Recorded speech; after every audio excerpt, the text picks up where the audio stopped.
মাননীয় সদস্য নাজমা আক্তার, মহিলা আসন 13, আপনার সময় 12 মিনিট।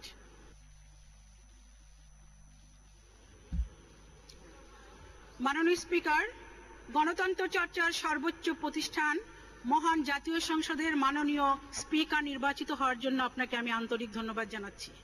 পাশাপাশি যেই নেত্রী জাতীয় সংসদে জাতিসংঘে বিশ্ব শান্তির মডেল উপস্থাপন করেছেন, যিনি দারিদ্র্যের হার রোধ করে বাংলাদেশকে স্টার পারফর্মার দেশ হিসেবে বিশ্বের বুকে তুলে ধরেছেন, যিনি নারীর অর্থনৈতিক, সামাজিক এবং রাজনৈতিক ক্ষমতায়নের জন্য দিনরাত পরিশ্রম করছেন, সেই মাননীয় প্রধানমন্ত্রী, দেশরত্ন, সফল স্টেটম্যান জননেত্রী শেখ হাসিনাকে আমি আন্তরিক শুভেচ্ছা এবং অভিনন্দন জানাচ্ছি।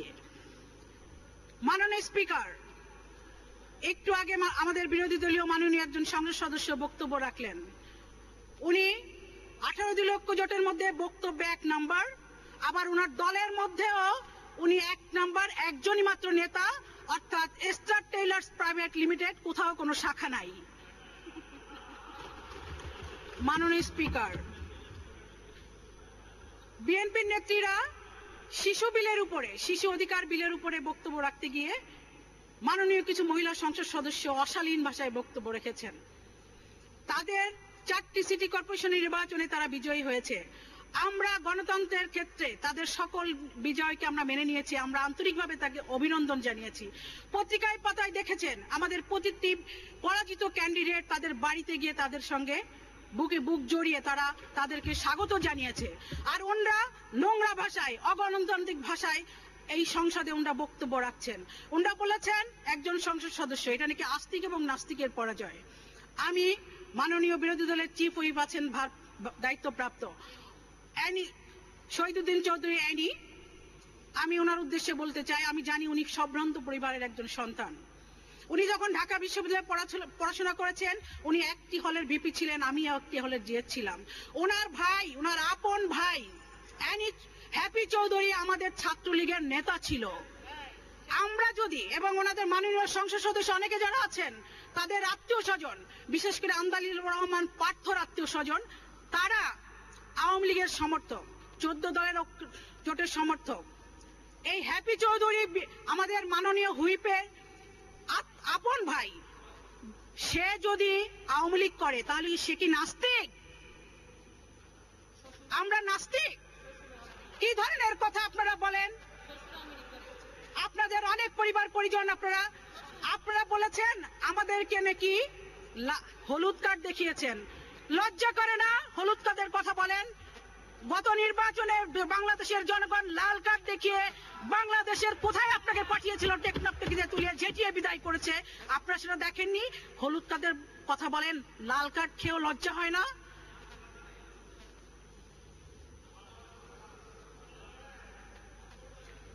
এই একজন সংসদ সদস্য গত বছর আমাদের একজন মাননীয় মন্ত্রীর চেহারা নিয়ে বলেছিলেন তাকে দেখলে নাকি শিশুরা ভয় পায়। মাননীয় স্পিকার, যে দুইজন এই কথা বলেছেন, সেই বিউটি কুইন রান আক্তার রানু এবং আসিফা আশরাফি পাপিয়া, বিশ্ব সুন্দরী, তাদেরকে দেখলে মাননীয় স্পিকার, তাদেরকে দেখলে বাংলাদেশের ভূত দত্ত দানব ভয় পাবে।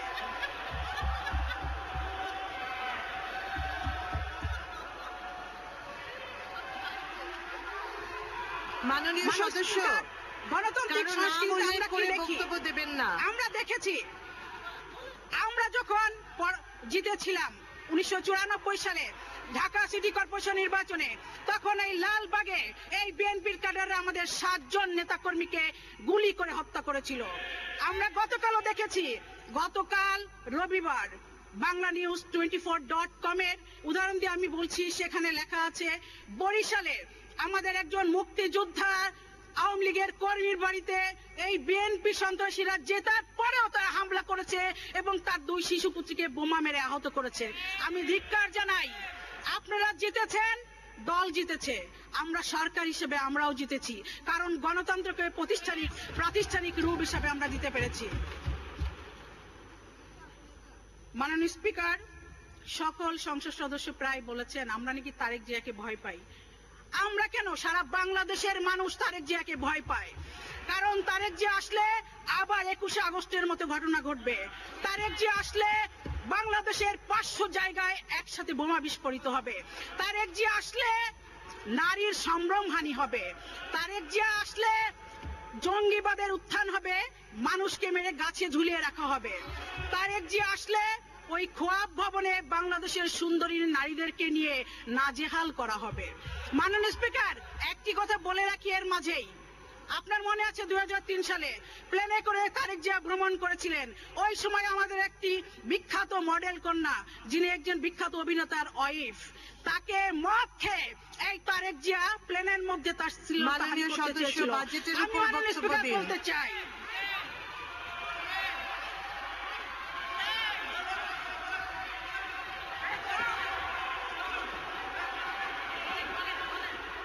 মাননীয় স্পিকার, বিরোধী দলের মাননীয় সংসদ সদস্য সদস্যরা বাজেটের উপর বলুন।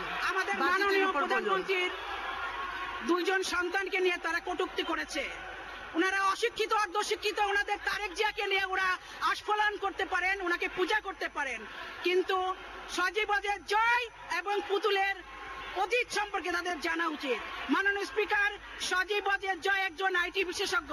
আমেরিকার টেক্সাস বিশ্ববিদ্যালয় থেকে কম্পিউটার সায়েন্সে তিনি ব্যাচেলর অফ সায়েন্স ডিগ্রি অর্জন করেছেন। হার্ভার্ড বিশ্ববিদ্যালয় থেকে পাবলিক অ্যাডমিনিস্ট্রেশনের উপর মাস্টার ডিগ্রি অর্জন করেছেন।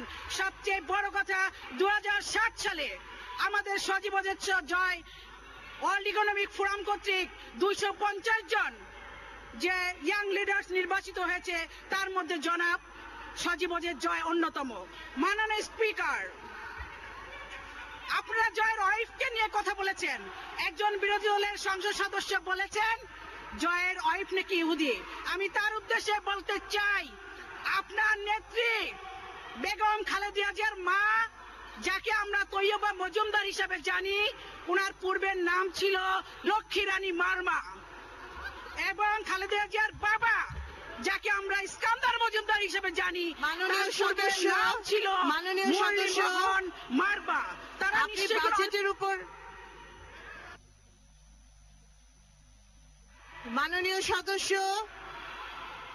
মাননীয় সদস্য, আপনি বাজেটের উপর বক্তব্য দিন। বাজেটের উপর বক্তব্য দিন।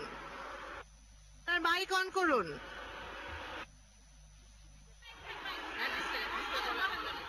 মাননীয় স্পিকার, বেগম খালেদা জিয়ার মাতা পূর্বের নাম ছিল তার লক্ষ্মী রানী মারমা এবং পিতার পূর্বের নাম ছিল ইস্কান্দার মজুমদার। আমি একটি বইয়ের উদ্ধৃতি দিচ্ছি। এই বইটি মাননীয় সদস্য, আপনি বাজেটের উপর বক্তব্য দিন। রিটেন বাই আপনি বাজেটের উপর বক্তব্য দিন। মাননীয় স্পিকার, আমি বইয়ের উদাহরণ দিয়ে বলেছি, আমাকে কথা বলার সুযোগ দিন প্লিজ।